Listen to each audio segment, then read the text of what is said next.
بسم اللہ الرحمن الرحیم۔ شروع اللہ کا نام لے کر جو بڑا مہربان نہایت رحم والا ہے۔ طاسین، یہ قرآن یعنی کتاب روشن کی آیتیں ہیں، مومنوں کے لیے ہدایت اور بشارت ہے، وہ جو نماز پڑھتے اور زکوٰۃ دیتے ہیں اور وہ آخرت کا بھی یقین رکھتے ہیں۔ جو لوگ آخرت پر ایمان نہیں رکھتے، ہم نے ان کے اعمال ان کے لیے آراستہ کر دیے ہیں تو وہ بھٹکتے پھر رہے ہیں۔ یہی لوگ ہیں جن کے لیے برا عذاب ہے اور وہ آخرت میں بھی بہت نقصان اٹھانے والے ہیں۔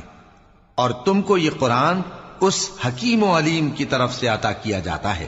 جب موسیٰ نے اپنے گھر والوں سے کہا کہ میں نے آگ دیکھی ہے، میں وہاں سے رستے کا پتہ لاتا ہوں یا کوئی شعلہ یعنی ایک انگارہ تمہارے پاس لاتا ہوں تاکہ تم آگ تاپو۔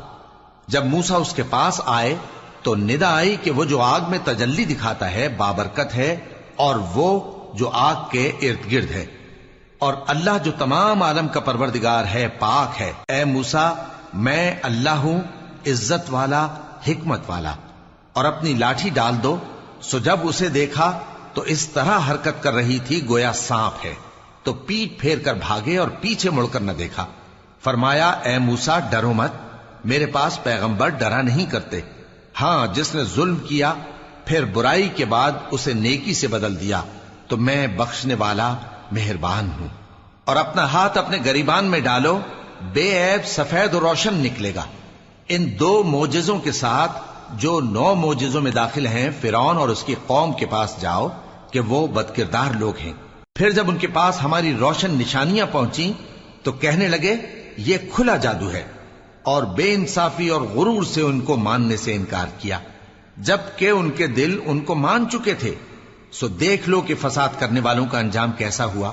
اور ہم نے داؤد اور سلیمان کو علم بخشا، اور انہوں نے کہا کہ اللہ کا شکر ہے جس نے ہمیں اپنے بہت سے مومن بندوں پر فضیلت دی۔ اور سلیمان داؤد کے قائم مقام ہوئے اور کہنے لگے کہ لوگوں، ہمیں اللہ کی طرف سے پرندوں کی بولی سکھائی گئی ہے اور ہر چیز عنایت فرمائی گئی ہے، بے شک یہ اس کا خاص فضل ہے۔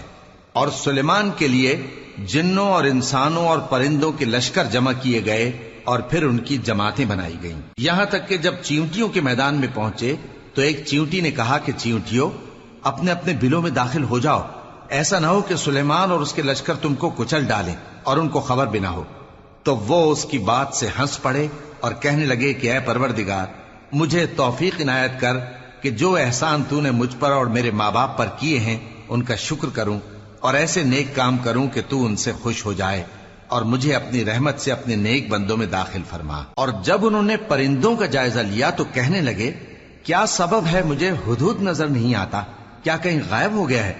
میں اسے سخت سزا دوں گا یا ذبح کر ڈالوں گا یا میرے سامنے اپنی بے قصوری کی واضح دلیل پیش کرے۔ ابھی تھوڑی ہی دیر ہوئی تھی کہ ہدہد آ موجود ہوا اور کہنے لگا کہ مجھے ایک ایسی چیز معلوم ہوئی ہے جس کی آپ کو خبر نہیں، اور میں آپ کے پاس ملک سبا سے ایک یقینی خبر لے کر آیا ہوں۔ میں نے ایک عورت دیکھی کہ ان لوگوں پر حکومت کرتی ہے اور ہر چیز اسے میسر ہے، اور اس کا ایک شاندار تخت ہے۔ میں نے دیکھا کہ وہ اور اس کی قوم اللہ کو چھوڑ کر آفتاب کو سجدہ کرتے ہیں، اور شیطان نے ان کے اعمال انہیں آراستہ کر دکھائے ہیں اور ان کو رستے سے روک رکھا ہے، پس وہ رستے پر نہیں آتے اور نہیں سمجھتے ہیں کہ اللہ کو جو آسمانوں اور زمین میں چھپی چیزوں کو ظاہر کر دیتا اور تمہارے پوشیدہ اور ظاہر اعمال کو جانتا ہے، کیوں سجدہ نہ کریں؟ اللہ کے سوا کوئی عبادت کے لائق نہیں، وہی عرش عظیم کا مالک ہے۔ سلیمان نے کہا اچھا، ہم دیکھیں گے تو نے سچ کہا ہے یا تو جھوٹا ہے۔ یہ میرا خط لے جا اور اسے ان کی طرف ڈال دے، پھر ان کے پاس سے ہٹ جانا اور دیکھنا کہ وہ کیا جواب دیتی ہیں۔ ملکہ نے کہا کہ دربار والوں، مجھ تک ایک نامہ گرامی پہنچایا گیا ہے، وہ سلیمان کی طرف سے ہے، اور مضمون یہ ہے کہ شروع اللہ کا نام لے کر جو بڑا مہربان نہایت رحم والا ہے، بعد اس کے یہ کہ مجھ سے سرکشی نہ کرو اور مطیع و فرما بردار ہو کر میرے پاس چلے آؤ۔ خط سنا کر کہنے لگی کہ اے اہل دربار، میرے اس معاملے میں مجھے مشورہ دو، جب تک کہ تم حاضر نہ ہو اور صلاح نہ دو میں کسی کام کا فیصلہ نہیں کیا کرتی۔ وہ بولے کہ ہم بڑے زوراور اور سخت جنگجو ہیں، اور حکم آپ کے اختیار میں ہے، تو جو حکم دیجیے گا اس کے انجام پر نظر کر لیجئے گا۔ اس نے کہا کہ بادشاہ جب کسی شہر میں داخل ہوتے ہیں تو اس کو تباہ کر دیتے ہیں اور وہاں کے عزت والوں کو ذلیل کر دیا کرتے ہیں، اور اسی طرح یہ بھی کریں گے۔ اور میں ان کی طرف کچھ تحفہ بھیجتی ہوں اور دیکھتی ہوں کہ قاصد کیا جواب لاتے ہیں۔ پس جب قاصد سلیمان کے پاس پہنچا تو سلیمان نے کہا، کیا تم مجھے مال سے مدد دینا چاہتے ہو؟ سو جو کچھ اللہ نے مجھے عطا فرمایا ہے وہ اس سے کہیں بہتر ہے جو تمہیں دیا ہے۔ حقیقت یہ ہے کہ اپنے تحفے سے تم ہی خوش ہوتے ہوگے۔ ان کے پاس واپس جاؤ، اب ہم ان پر ایسے لشکر لے کر حملہ کریں گے جن کے مقابلے کی ان میں طاقت نہ ہوگی، اور ان کو وہاں سے بے عزت کر کے نکال دیں گے اور وہ ذلیل ہوں گے۔ سلیمان نے کہا کہ اے دربار والو، کوئی تم میں ایسا ہے کہ قبل اس کے کہ وہ لوگ فرما بردار ہو کر ہمارے پاس آئیں، ملکہ کا تخت میرے پاس لے آئے؟ جنات میں سے ایک قوی ہیکل جن نے کہا کہ قبل اس کے کہ آپ اپنی جگہ سے اٹھیں میں اس کو آپ کے پاس لا حاضر کرتا ہوں، اور مجھے اس پر قدرت بھی حاصل ہے اور امانت دار بھی ہوں۔ ایک شخص جس کو کتاب الہی کا علم تھا کہنے لگا کہ میں آپ کی آنکھ کے جھپکنے سے پہلے پہلے اسے آپ کے پاس حاضر کیے دیتا ہوں۔ جب سلیمان نے تخت کو اپنے پاس رکھا ہوا دیکھا تو کہا کہ یہ میرے پروردگار کا فضل ہے تاکہ مجھے آزمائے کہ میں شکر کرتا ہوں یا کفران نعمت کرتا ہوں، اور جو شکر کرتا ہے تو اپنے ہی فائدے کے لیے شکر کرتا ہے، اور جو ناشکری کرتا ہے تو میرا پروردگار بے نیاز ہے، کرم کرنے والا ہے۔ سلیمان نے کہا کہ ملکہ کے امتحان عقل کے لیے اس کے تخت کی صورت بدل دو، دیکھیں کہ وہ سوج رکھتی ہے یا ان لوگوں میں سے ہے جو سوج نہیں رکھتے۔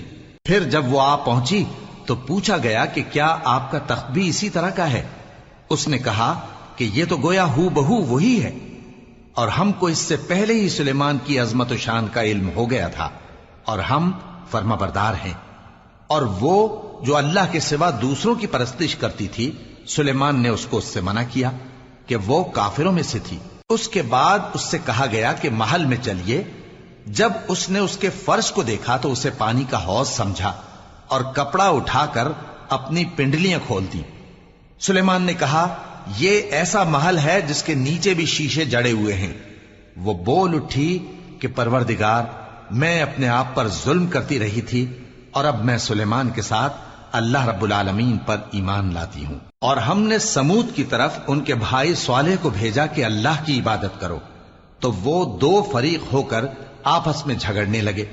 صالح نے کہا کہ اے قوم، تم بھلائی سے پہلے برائی کے لیے کیوں جلدی کرتے ہو، اور اللہ سے بخشش کیوں نہیں مانگتے تاکہ تم پر رحم کیا جائے؟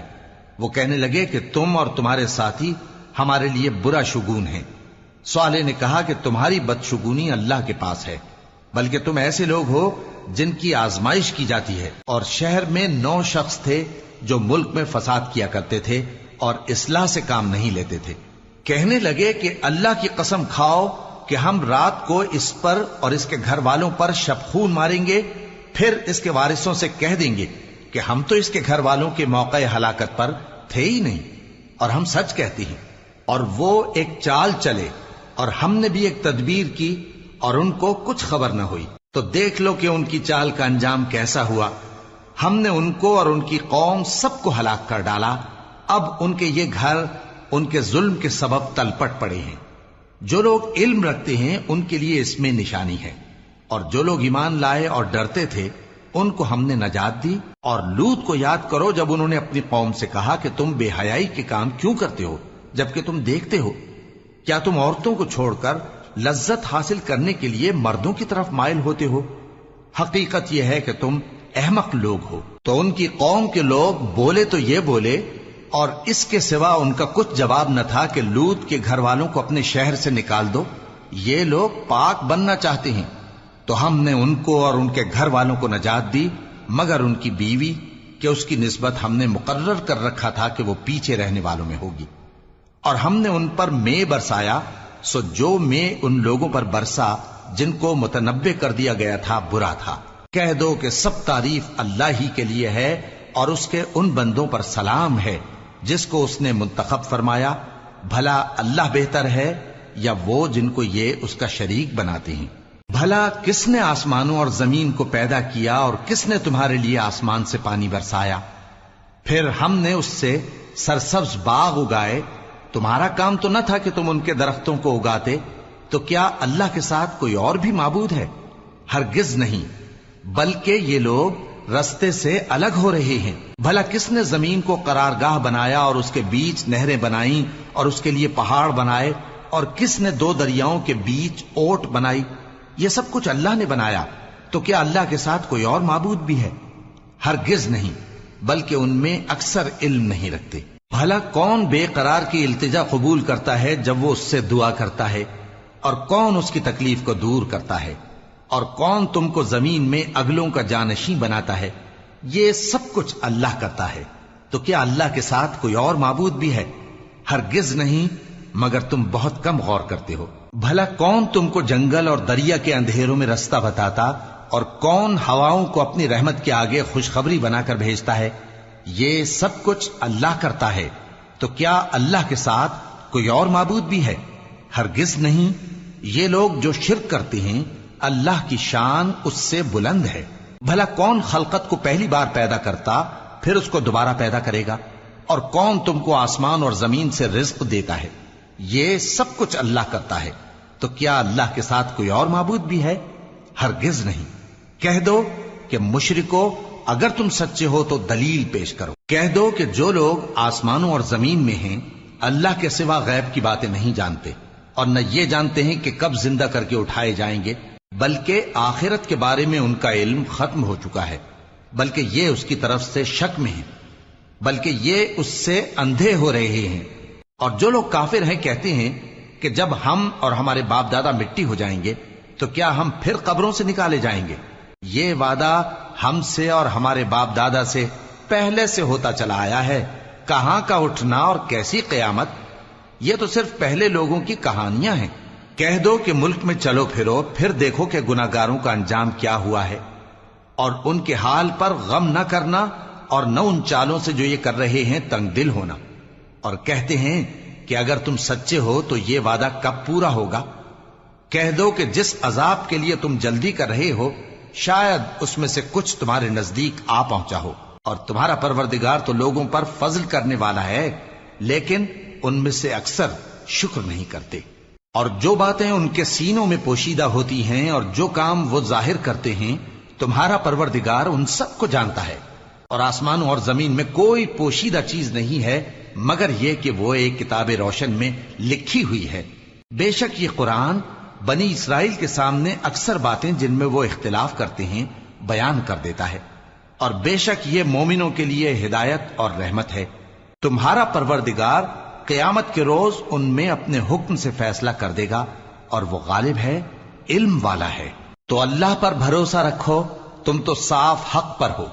کچھ شک نہیں کہ تم مردوں کو بات نہیں سنا سکتے، اور نہ بہروں کو جبکہ وہ پیٹ پھیر لیں آواز سنا سکتے ہو، اور نہ اندھوں کو گمراہی سے نکال کر رستہ دکھا سکتے ہو۔ تم تو انہی کو سنا سکتے ہو جو ہماری آیتوں پر ایمان لاتے ہیں، پھر وہ فرما بردار ہو جاتے ہیں۔ اور جب ان کے بارے میں عذاب کا وعدہ پورا ہوگا تو ہم ان کے لیے زمین میں سے ایک جانور نکالیں گے جو ان سے باتیں کرے گا۔ یہ ہم اس لیے کریں گے کہ لوگ ہماری آیتوں پر ایمان نہیں لاتے تھے۔ اور جس روز ہم ہر امت میں سے ایک بڑے گروہ کو جمع کریں گے جو ہماری آیتوں کی تکذیب کرتے تھے، پھر ان کی جماعت بندی کی جائے گی، یہاں تک کہ جب سب آ جائیں گے تو اللہ فرمائے گا کہ کیا تم نے میری آیتوں کو جھٹلا دیا تھا، حالانکہ تم نے اپنے علم سے ان کا احاطہ تو کیا ہی نہ تھا؟ بھلا تم کیا کرتے رہتے تھے؟ اور ان کے ظلم کے سبب ان کے حق میں وعدہ عذاب پورا ہو کر رہے گا تو وہ بول بھی نہ سکیں گے۔ کیا انہوں نے نہیں دیکھا کہ ہم نے رات کو اس لیے بنایا ہے کہ اس میں آرام کریں، اور دن کو روشن بنایا ہے کہ اس میں کام کریں؟ بے شک اس میں مومن لوگوں کے لیے نشانیاں ہیں۔ اور جس روز سور پھونکا جائے گا تو جو لوگ آسمانوں میں اور جو زمین میں ہیں سب گھبرا اٹھیں گے مگر وہ جسے اللہ چاہے، اور سب اس کے پاس عاجز ہو کر چلے آئیں گے۔ اور تم پہاڑوں کو دیکھتے ہو تو خیال کرتے ہو کہ مضبوط جمے ہوئے ہیں، مگر وہ اس روز اس طرح اڑتے پھریں گے جیسے بادل۔ یہ اللہ کی کاریگری ہے جس نے ہر چیز کو مضبوط بنایا، بے شک وہ تمہارے سب افعال سے باخبر ہے۔ جو شخص نیکی لے کر آئے گا تو اس کے لیے اس سے بہتر بدلہ تیار ہے، اور ایسے لوگ اس روز گھبراہٹ سے بے خوف ہوں گے،